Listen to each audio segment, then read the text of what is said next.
to see you. How's it going?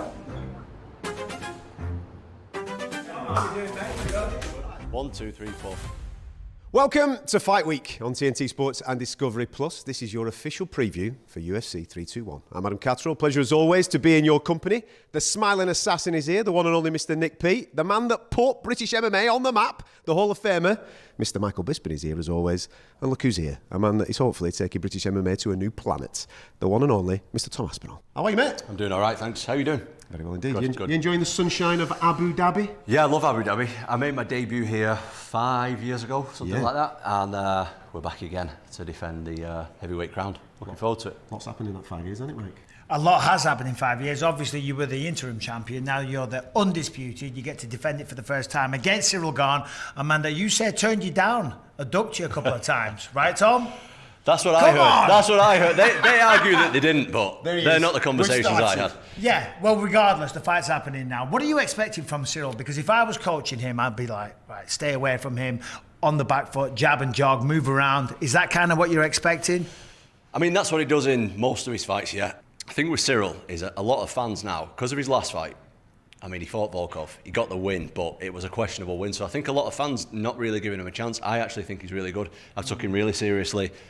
Hopefully ticked all the boxes. I think I have anyway. And yeah, I'm expecting him to be on his bike a little bit. But the guy's really, really good, man. And it's going to be a good fight. Do you think he's a little bit desperate here, Tom? Because this is his third shot at the UFC title. I can't recall anyone that's had 4. So if he doesn't win it this time, he's kind of, you know, he's back to the back of a long queue. Almost. Does that make him more dangerous? He's not getting another one, is he? Let's be honest. 3, you're not going to get 4. No, you're lucky to get even 1. Never mind 3. So I'm expecting him. His back's against the wall. This is when people are the most dangerous. This is the hardest camp that he's ever going to have put in. So I heard your dad talking about it, and I completely agree. He's kind of a point fighter, whereas you knock people out. You are one of the best finishers, or if not the best finisher in the UFC right now. Obviously, the temptation to stand and trade with this guy and knock him out is great, because we all love that feeling. However, the safest path to victory would be to shoot and take him down, just like Jon Jones did, just like Francis Ngannou did. I'm not expecting you to give your game plan away, but how long is it going to take you till you shoot? Well, it sounds like you're expecting me to give it away, but we'll see. It's an MMA fight, and I would imagine, especially because he got beat so easily against Jon Jones, he's going to have worked on his grappling a lot in the last kind of 2-3 years. So he's a very big, very athletic guy.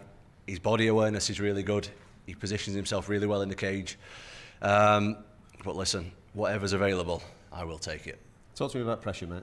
Because there's pressure with every fight. I'm sure Mike can back you up with that. But there's more pressure that comes with, obviously, title fights. There's more pressure that comes with undisputed title defences. And especially what's happened in the last 12 months. There's a lot of eyes on this fight, isn't there, come Saturday night? You feel it? The pressure is on, mate. But the pressure's on for both of us. This is the last title shot he's ever going to get. Look, something that I've realised is the pressure just gets bigger and bigger every fight. If you're successful, the pressure's just more and more every time. So it's something that... You seem to enjoy it, though. I love it. It's something that I've become accustomed to. I've not fought for like 14 months, so I feel a bit like I forgot what it was like a little bit, how much pressure there is. But I do well under pressure. One thing you might not have got accustomed to was last time I saw you was in Paris. We had the press conference, and the French fans, they booed you out the building. It was kind of mental. You couldn't even get a word in. How much are you looking forward to going out there and saying, right, there's no fans? Well, there might be British, there might be French, but it's just you and him in an octagon. You know what? I remember we had a couple of funny moments where I get asked a question, they start booing, and me and you would just look at each other and just like have a cheeky grin, like, oh. At what point? You're in Paris. At one point, Tom, you caught me booing. Yeah, I know. You just give me a I'm not surprised, mate. I'm the secret. Nick P is what you call a frenemy. No, it was. I was expecting it. I understand. I actually respect the passion of the French fans. I think it's really good.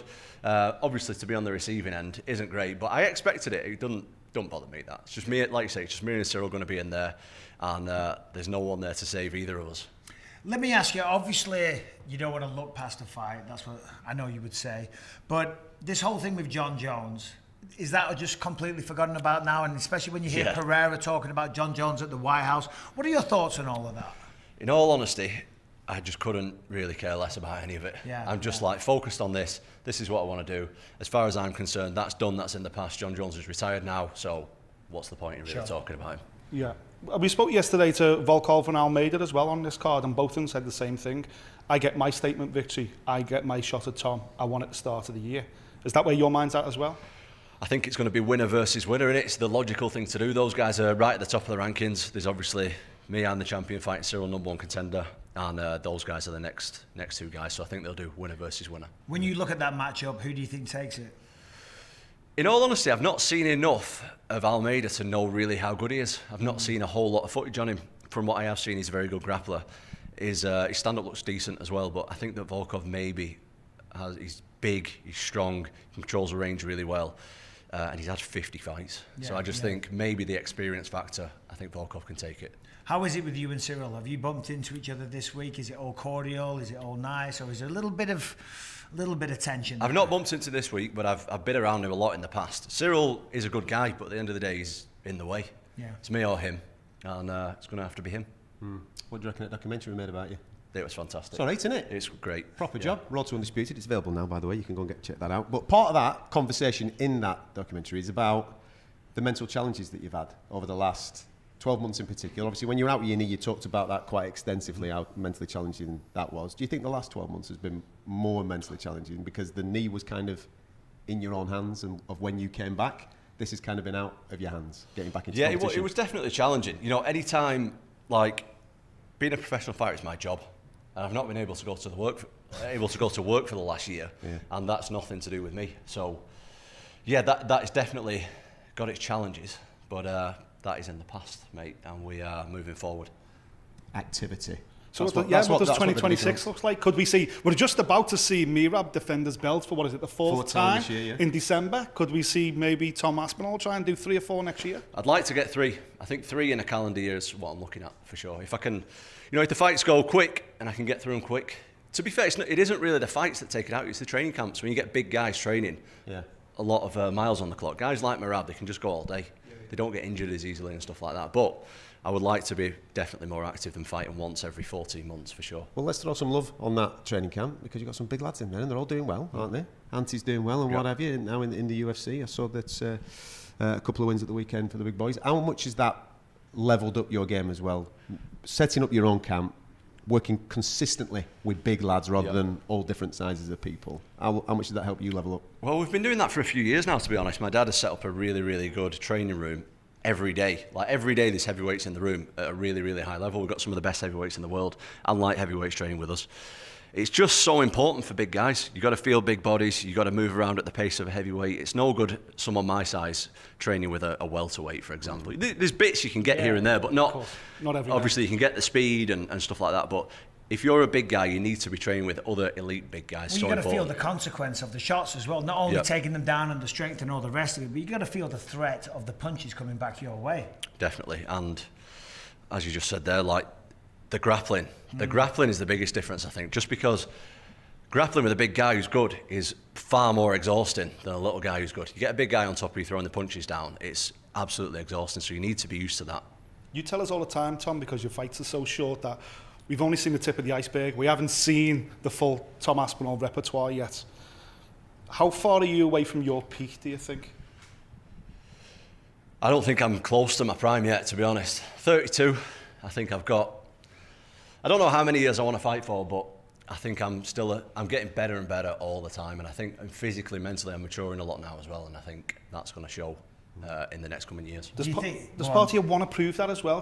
Is there something at the back of your mind where you're thinking, you know what, maybe I do want to get to the 3rd and 4th round to just show you all and shut that bit of criticism up? Mate, if I can knock everyone out in the first punch, I will do that for the rest of my career.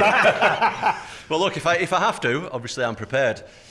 Like, regardless of what people think, every single time I go, like, my last 6-7 fights have all been main events, so they've been 5-rounders. Like, I've been ready to go 5 rounds every single time. The notion that I train for 1-minute fights it's outrageous. Like, I think it's the most ignorant thing that somebody can say is like, he's got no cardio, he's not good over this many rounds and stuff. Look, just because you've not seen it doesn't mean it's not possible. I train hard every day, and if I need to, we'll go there, but hopefully I won't need to. Do you think that's Cyril's game plan, though? Get out of the first couple of rounds, try and, in his mind, drag you to deep waters, uncharted waters, and then see what you've got there?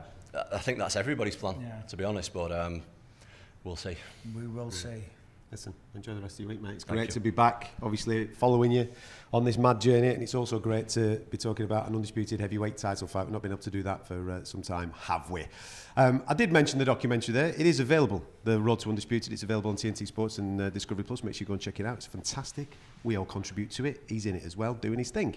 And I'm sure you're fully aware, he's got his own TV show on the station as well, hasn't he? Fight Lab. Go and check it out. Paul Craig's on there. And you actually go through your own fight on there. Not extensively giving away the game plan, but there's enough in there for people to enjoy with the intricacies of what Cyril does. There's a lot of secrets, mate, that I've left off. But it's still worth tuning in. Yeah, absolutely. I'm trying to sell it, mate. I'm trying to do the business for you. There you go.